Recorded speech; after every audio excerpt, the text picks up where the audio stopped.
नमस्कार, 2 बजे दोपहर 5 बड़ी खबर में आपका बहुत स्वागत है। मैं हूं आपके साथ ऋषभ राय। रुक करेंगे खबरों की ओर, जहां पहली खबर आपको दिखाएंगे मोहन भागवत से जुड़ी हुई।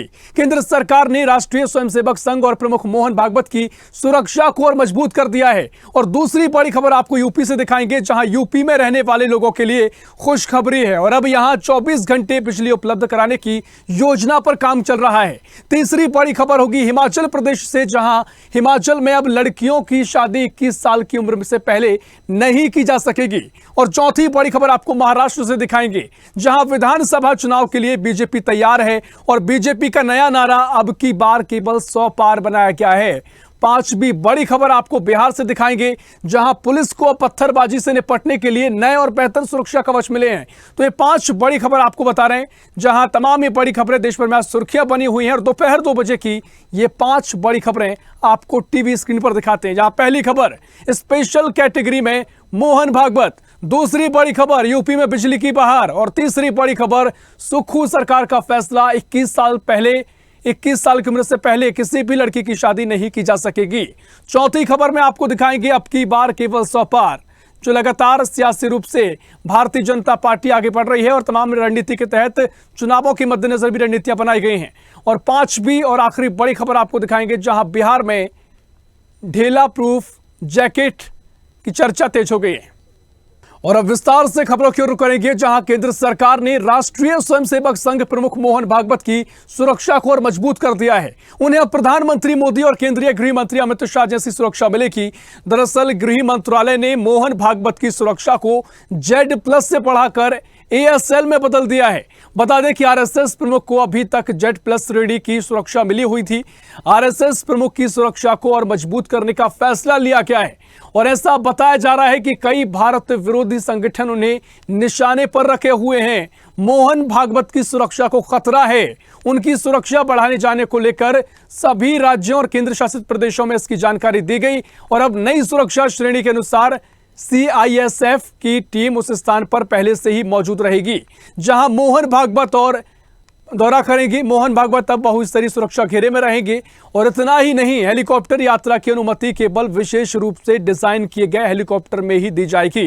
तो कुल मिलाकर जो सुरक्षा प्रधानमंत्री को मिलती है, जो सुरक्षा गृह मंत्री को मिलती है, वही सुरक्षा में अब मोहन भागवत रहेंगे। तो ये तस्वीरें आपको दिखा दें, जहां मोहन भागवत लगातार हिंदुत्व को लेकर कार्यक्रम में शामिल होते हैं। तमाम तरीके से भारतीय जनता पार्टी की सरकार ने उनकी सुरक्षा को बढ़ाया है और जो सुरक्षा प्रधानमंत्री को दी जाती है और गृह मंत्री को दी जाती है, वही ASL की सुरक्षा अब चुनिंदा VVIP की लिस्ट में मोहन भागवत का नाम भी शामिल हो गया है। और मोहन भागवत अब बहुस्तरीय सुरक्षा व्यवस्था के बीच रहेंगे, जिसको लेकर पुख्ता इंतजाम रहेंगे। और कहा जा रहा है कि कई असामाजिक संगठन, देश विरोधी संगठन के निशाने पर हैं मोहन भागवत, जिसके चलते एक बड़ी वजह है कि उनकी सुरक्षा में बढ़ोतरी की गई है। और इसी खबर पर और भी जानकारी के लिए दिल्ली से हमारी सहयोगी तनु बालियान हमारे साथ लाइव जुड़ गई हैं। तनु, RSS चीफ मोहन भागवत की सुरक्षा बढ़ाई गई है, ASL की सुरक्षा में उनको तब्दील की गई है और जो सुरक्षा प्रधानमंत्री को मिलती है, गृह मंत्री को मिलती है, लगभग उसी सुरक्षा के घेरे में अब मोहन भागवत भी रहेंगे। क्या बड़ी वजह इसकी निकलकर सामने आई है? जो बिल्कुल जिस तरीके से अब जो सिक्योरिटी उनको दी गई थी, 2015 में उनको सिक्योरिटी दी गई थी। हालांकि उससे पहले कांग्रेस ने भी उनको सिक्योरिटी दी थी, लेकिन वाहनों की वजह से और सुरक्षा कर्मी की कमी की वजह से वो सिक्योरिटी नहीं दे पाए थे। लेकिन लगातार जिस तरीके से मोहन भागवत दौरे भी करते हैं, बीजेपी शासित जो राज्य है वहां भी जाते हैं और जो गैर शासित राज्य है बीजेपी के, वहां पर भी वो जाते हैं। तो गृह मंत्रालय ने समीक्षा बैठक की और समीक्षा बैठक करने के बाद ये सामने आया है कि जो बीजेपी शासित राज्य है वहां पर तो वो सेफ है, लेकिन जो गैर बीजेपी शासित राज्य है वहां पर मोहन भागवत जो है वो सेफ नहीं है। इन्हीं सब मद्देनजर साथ ही IG के थ्रेड की भी बात सामने आई है कि IG के भी थ्रेड है, साथ ही जो बाहर के जो देश है वहां से भी उनको खतरा जो है वो है। तो जब समीक्षा बैठक हुई तो तमाम बातों का जिक्र किया गया और गृह मंत्रालय ने ये भी बड़ी बात कही है कि हम देख रहे हैं कि उनकी सुरक्षा में ढिलाई बरती जा रही है पिछले दिनों। तो लगातार ये स्टेटमेंट भी हम देख रहे थे सामने आ रही थी मोहन भागवत की तरफ से, और तमाम वीडियोज भी वायरल हो रहे थे जिसमें उनकी सुरक्षा में जो है वो चूक दिखाई दे रही थी। उसी के मद्देनजर अब उन्हें देखिए ASL सिक्योरिटी दी गई है, उनकी एडवांस सिक्योरिटी लाइसेंस उनको दी गई है। और ये जो सिक्योरिटी है, जो ज्यादातर जो उद्योगपति होते हैं, राजनेता होते हैं, उनको मिलती है। तो अब उनके घर की निगरानी रखी जाएगी, CCTV कैमरे से निगरानी रखी जाएगी। साथ ही वो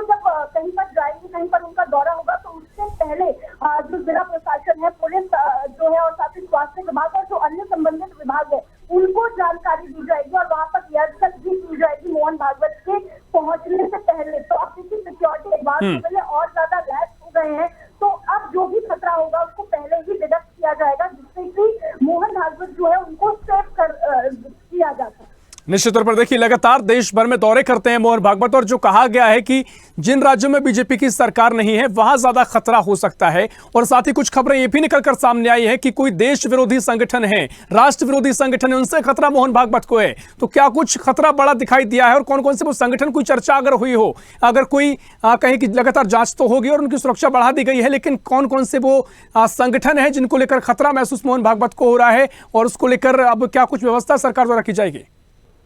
जी बिल्कुल, देखिए जिस तरीके से संगठन की यहाँ पर बात की जा रही है, सूत्रों के हवाले से और जो मीडिया रिपोर्ट है उनके हवाले से जो हमारे पास जानकारी है, देखिए तमाम जो आतंकी संगठन है अगर बात की जाए उनका नाम सामने आ रहा है सूत्रों के हवाले से कि उनसे उनको खतरा है। और साथ ही जो बाहर जो भारत देश के जो भारतीय भी रह रहे हैं वो भी लगातार जो है उनके फेवर में नहीं दिखाई दे रहे हैं। ये भी बड़ी वजह जो है वो सामने आई है, और जिस तरीके से अब समीक्षा बैठक की गई है उसमें ये तमाम पॉइंट है जिस पर चर्चा की गई है, और लगातार वो जो संगठन है उन पर निगरानी भी रखी जा रही है, और जांच भी होगी कि आखिर क्या वो वजह है और क्यों निशाना बनाया जा रहा है, क्योंकि मोहन भागवत अपने आप में एक बहुत बड़ी हस्ती है और लगातार जो है वो समाज हित की बात करते हैं। और हमने देखा भी है कि कई बार वो खुद बीजेपी के जो है वो अपोजिट दिखाई दिए हैं जब वो उनकी बातों को काटते हुए नजर आए हैं। तो इस लिहाज से भी जो है वो सिक्योरिटी बढ़ा रही है, और लगातार आईटी थ्रेट की यहाँ पर चर्चा की जा रही है कि आईटी से उनको ज्यादा थ्रेट है। और जिस तरीके से अभी एक खबर मिली थी कि स्पैम जो है वो हो रहे हैं, लगातार उनके फोन में स्पैम हो रहा है कॉल्स में और मैसेजेस में, तो उसके लिहाज से भी जब समीक्षा बैठक की गई ये सब बिंदु सामने आए, और अब उनकी सुरक्षा को एडवांस कर दिया गया है, दौरे से पहले वहाँ पे निगरानी की गई। निश्चित तौर पर सुरक्षा एडवांस कर दी गई है। महत्वपूर्ण जानकारी आपने साझा की, तनु बहुत शुक्रिया आपका जानकारी साझा करने के लिए। और करेंगे दूसरी बड़ी खबर की ओर, जहां यूपी में रहने वाले लोगों के लिए खुशखबरी निकलकर सामने आई है। अब यहां 24 घंटे बिजली उपलब्ध कराने की योजना पर काम चल रहा है। बिजली देने के लिए कॉरपोरेशन ने तकनीकी परीक्षण शुरू कर दिया है, और प्रदेश में 1 जुलाई से 24 घंटे बिजली आपूर्ति खत्म कर रोस्टर प्रणाली लागू करने की बात कही गई है। इसके तहत ग्रामीण इलाके में 18 घंटे, नगर पंचायत में 21 घंटे 30 मिनट और जिला मुख्यालय पर 24 घंटे का रोस्टर लागू कर दिया गया है। उपभोक्ता परिषद ने इस आदेश के विरोध में नियामक आयोग ने जनहित प्रस्ताव दाखिल करते हुए विरोध जताया, और 3 जुलाई को दाखिल प्रस्ताव पर अब नियामक आयोग में कॉरपोरेशन ने जवाब दाखिल किया है।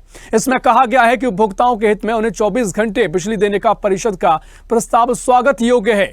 परिषद अध्यक्ष अवधेश कुमार वर्मा ने कहा कि कॉरपोरेशन का जवाब संतोषजनक नहीं है, जल्द से जल्द रोस्टर खत्म कर 24 घंटे आपूर्ति शुरू की जाए। और इसी खबर पर और भी जानकारी लेंगे। लखनऊ से हमारे सहयोगी समीर खान फोन लाइन पर जुड़ गए हैं। समीर, उत्तर प्रदेश सरकार ने बड़ी सौगात प्रदेशवासियों को दी है। अब 24 घंटे बिजली मिलेगी, इस पर काम किया जा रहा है। क्या कुछ यूपी सरकार का प्लान है और उसके तहत अभी क्या फैसले लिए गए? जी बिल्कुल, देखिए जिस तरीके से उत्तर प्रदेश सरकार को, या यूँ कहते हैं योगी सरकार को, विपक्ष लगातार बिजली के मामले में घेरता नजर आ रहा था, लेकिन जो ये फैसला आया जो है योगी सरकार के प्रातिनिध्य जो विद्युत आपूर्ति है, ये 24 घंटे बिजली मिलने से कहीं ना कहीं ये विपक्ष के मुंह पे एक करारा तमाचा सा होगा। तो अब उत्तर प्रदेश के सभी ग्रामीण और पंचायती एरियो में अब बिजली उनके जितनी उनकी जरूरत है उतनी देर मिलेगी। यानी कि यूँ कहते हैं कि 18 घंटे नगर पंचायत बिजली मिलना है, और ग्रामीण एरियो में 21 घंटे बिजली मिलना एक बड़ी सौगात होगी उत्तर प्रदेश सरकार की। तो कहीं ना कहीं इससे सरकार का फायदा होगा, सरकार इससे जो है फ्रंट पे रहेगी। जी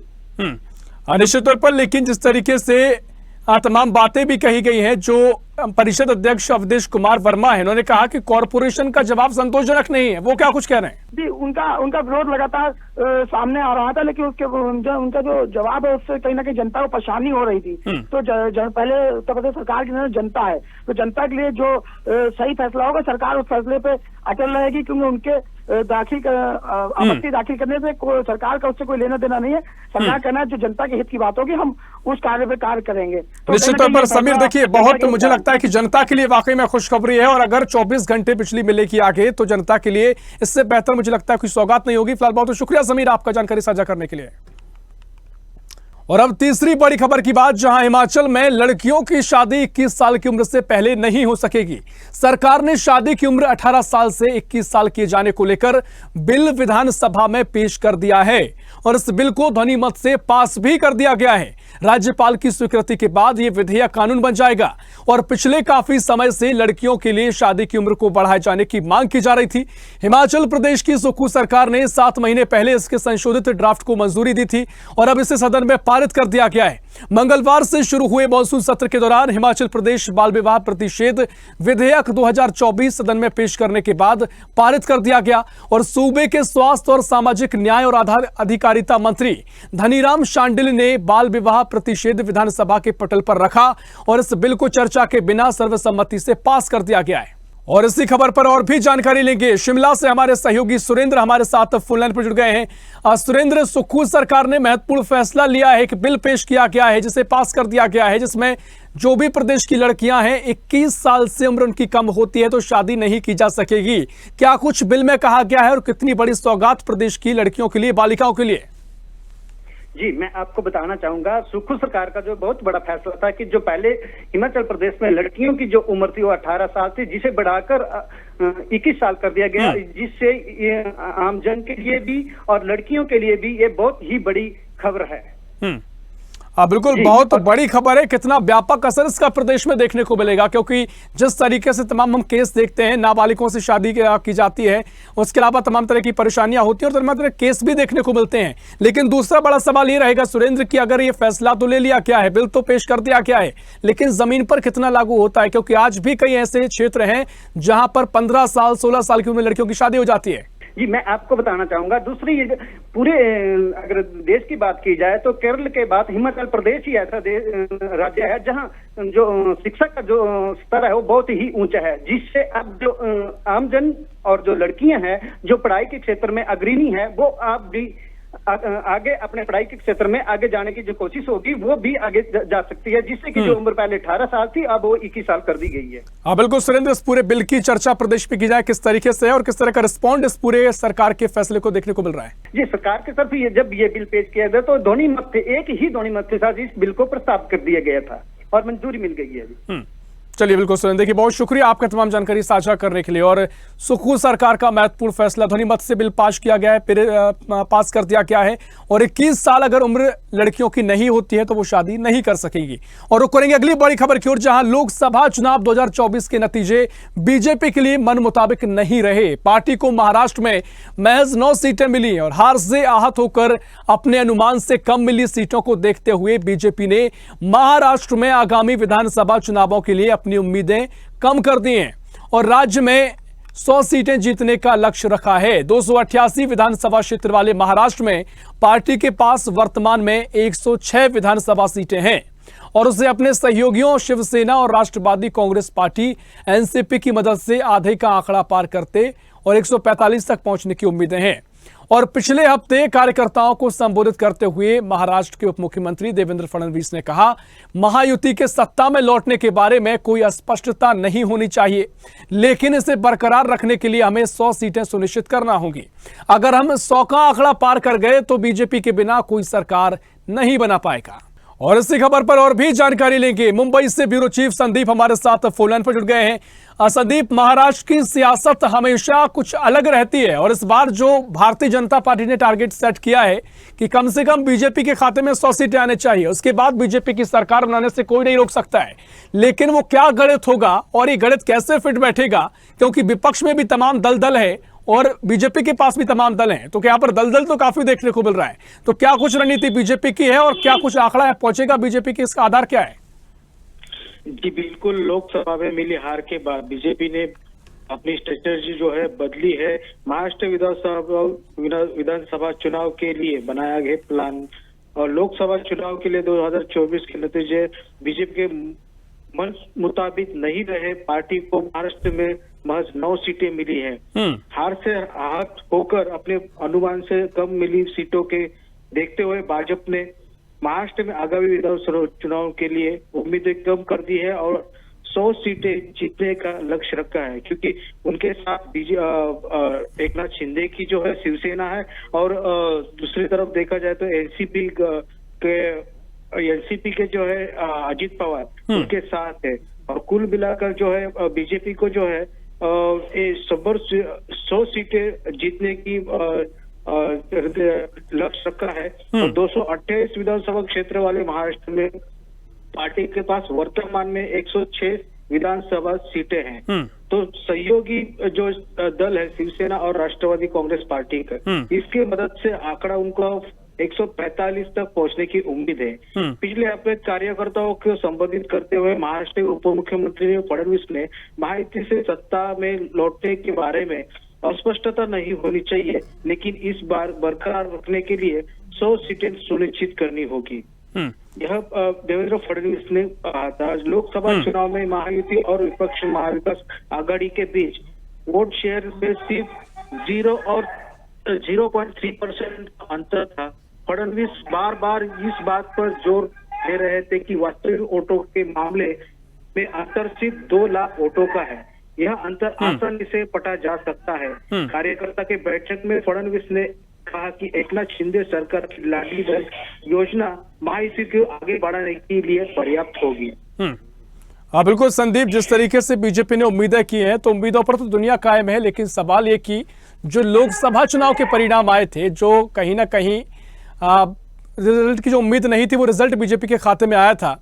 अब उसकी भरपाई कैसे की जाएगी, रणनीति क्या बनाई गई है, और जो तमाम जो विपक्ष में दल हैं, क्योंकि वो भी लगातार मजबूती से आवाज बुलंद कर रहे हैं, जिस तरीके से अब संयुक्त रूप से बैठकों का दौर भी चल रहा है, तो अगर लोकसभा चुनाव के जो परिणाम है वो विधानसभा चुनाव में कन्वर्ट होते हैं, हालांकि स्थिति अलग होती है, तो क्या कुछ असर देखने को मिलेगा और कैसे बीजेपी रोक पाएगी? जी बिल्कुल, अभी बीजेपी का रुख तो विधानसभा चुनाव के ऊपर ही है, और देखने जाएगा तो बीजेपी और शिंदे फडणवीस की सरकार जो है और अजित पवार जो इसमें शामिल है, तो वो तीनों मिलके अभी लाडली बहन जो योजना है वो लोगों तक पहुंचाने का काम जोरों से चल रहा है। उसके लिए करोड़ों रुपए खर्चा कर रहे हैं, और साथ ही साथ जो दूसरी योजना है अभी यूटीएसआई जो फ्रॉड के लिए वो पेंशन जो योजना है वो भी लागू करने की प्रयास कर रहे हैं। अलग अलग योजनाओं के तहत लोगों तक पहुंच के अपने जो सीटें हैं और अपना जो विधानसभा चुनाव जो है वो जीत हासिल करने के लिए और लोगों तक पहुंचने के लिए बीजेपी शिंदे और जो अजित पवार की सरकार है वो कोशिश भी कर रही है।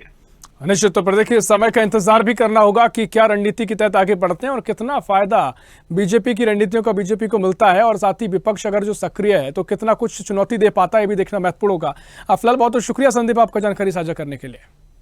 और अब बात पांचवी और आखिरी बड़ी खबर की, जहां बिहार पुलिस को अब पत्थरबाजी से निपटने के लिए नए और बेहतर सुरक्षा कवच मिले हैं, और इस खास कवच को पहनकर पुलिसकर्मी पूरी तरह से सुरक्षित रहेंगे, क्योंकि ये उन्हें 360 डिग्री सुरक्षा प्रदान करेगा। और ये कवच खास तौर पर पत्थरों और हमलों से बचाने के लिए डिजाइन किया गया है। पहले यह कवच जम्मू कश्मीर में तैनात सुरक्षा बलों को दिया जाता था, लेकिन बिहार में बढ़ते हुए पथराव की घटनाओं को देखते हुए अब बिहार पुलिस को भी यह सुरक्षा कवच उपलब्ध कराया जा रहा है। कुल मिलाकर यूं समझिए कि बिहार पुलिस पर अब उपद्रवी पत्थर चलाएंगे तो उन्हें चोट नहीं लगेगी, लेकिन पुलिस की लाठी लगनी तय है। यह नया सुरक्षा कवच पुराने कवच की तुलना में ज्यादा मजबूत और कारगर होगा, और ये रबर और फाइबर जैसे मजबूत पदार्थों से बना हुआ है, जो इसे पत्थरों के वार से भी सुरक्षित बनाते हैं। और इस कवच में छाती, कंधे, हाथ, कोहनी और टांगों के लिए अलग अलग सुरक्षा कवच शामिल है। इसका वजन लगभग 6 किलोग्राम है।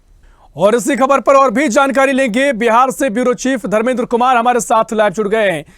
धर्मेंद्र, जिस तरीके से बिहार से तस्वीरें अमूमन निकलकर सामने आती हैं, चाहे अग्निवीर योजना हो या तमाम तरीके से विरोध प्रदर्शन हो, जब विरोध होता है तो पुलिस को जमकर पत्थर भी पड़ते हैं और तमाम तरीके से विरोध किया जाता है, लेकिन अब नई तरीके से कवच तैयार किया गया है। कितने भी पत्थर चला लें असर उतना नहीं होगा। क्या कुछ ये कवच है और क्या कुछ इसके पीछे की योजना है?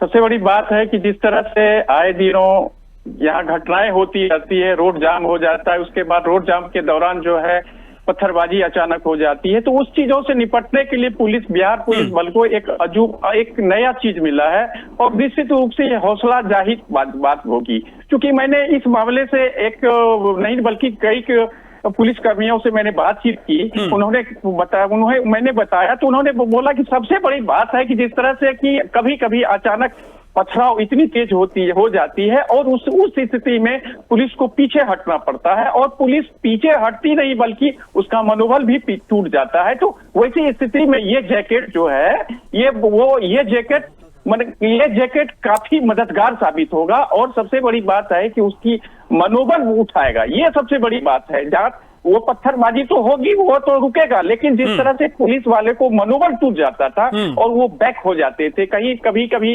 ऐसी भयानक पत्थरबाजी चलती थी, वहां पुलिस निसहाय हो के वो घर में छुप जाते थे, यानी भागना पड़ जाता था। तो ऐसी स्थिति में अब उसे भागना नहीं पड़ेगा बल्कि सामना करना पड़ेगा और वैसे उपद्रवियों को सबक पुलिस सिखाएगी और सबक से पुलिस उसको सिखाएगी तो आम जनता को भी राहत मिलेगी। सबसे बड़ी ये बात भी की जा रही है। मैंने कई पुलिस वालों से, आप फिर मैं कह रहा हूं, मैंने पुलिस कई वालों से उन्होंने, जब मैंने पूछा तो उन्होंने कहा कि पहले जो जैकेट मिलता था एक सॉफ्ट टाइप का होता था, एक नुकी, 2-3 तरह का जैकेट होता था, लेकिन तीनों जैकेट उतना कारगर नहीं था जैसे जिस तरह से ये जैकेट सरकार उपलब्ध कराई जा रही है पुलिस वालों को। तो निश्चित रूप से उसका मनोबल बढ़ेगा और उपद्रवियों पर कंट्रोल निश्चित रूप से लगेगा और जब उपद्रवों पर कंट्रोल होगी तो निश्चित रूप से वहां की जनता जो है लॉ इन ऑर्डर के लिए मददगार साबित होगा। कभी कभी तो नहीं बल्कि अक्सर जो है पत्थरबाजी में पुलिस को पीछे हटना पड़ता है। आए दिन ही इधर भी कई घटनाएं घटी है जो पथराव होने लगती है तो पुलिस अपना भाग कर सर छुपाते हैं, लेकिन वैसी परिस्थिति नहीं आएगी। और किस तरह से ये प्रूफ ये डिजाइन किया गया है रबर सहित अन्य मजबूत पदार्थों से, तो निश्चित रूप से। और सबसे बड़ी बात ये है कि हर अंग में, बॉडी से लेके छाती से लेके हैंड से लेके पैर तक का ये सिस्टम है। ये अचूक चीज है। उन्होंने बताया कि ये सिस्टम पहले नहीं था जो कि आज दिया है और ये जैकेट तो प्रमाणित हो चुका है क्योंकि जम्मू कश्मीर के पुलिस बल को उपलब्ध कराई गई है, वहां बेहतर परिणाम सामने आए हैं। तो वैसी दृष्टि को देखते हुए बिहार सरकार ने जो ये चीजें लाई है पुलिस के लिए, तो निश्चित रूप से मनोबल बढ़ेगा और उपद्रवियों पर कंट्रोल पाने में उसको मददगार साबित होगी और जनता को किसी भी समय में किसी भी परिस्थिति में उसके समक्ष पुलिस खड़ी रहेगी और सामने से एक कदम से कदम मिलकर उसके जनता को साथ देगी। यह सबसे बड़ी बात है जी। निश्चित तौर पर जनता के लिए अगर समझने के नजरिए से बताया जाए तो कुल मिलाकर जो प्रदर्शनकारी होते हैं, असामाजिक तत्व होते हैं, उन पर पुलिस की लाठी चलना तो तय है, लेकिन अगर उल्टे जवाब में अगर प्रदर्शनकारी जो असामाजिक तत्व हैं वो पथराव करते हैं तो पुलिस पर इसका असर नहीं होगा। तो महत्वपूर्ण आपने जिक्र भी किया और महत्वपूर्ण कवच है। बहुत शुक्रिया आपका धर्मेंद्र जानकारी साझा करने के लिए। और 2 बजे दोपहर 5 बड़ी खबर में फिलहाल के लिए इतना ही। देश प्रदेश की और भी खबरों के लिए देखते रहिए स्वदेश न्यूज, सबसे पहले देश।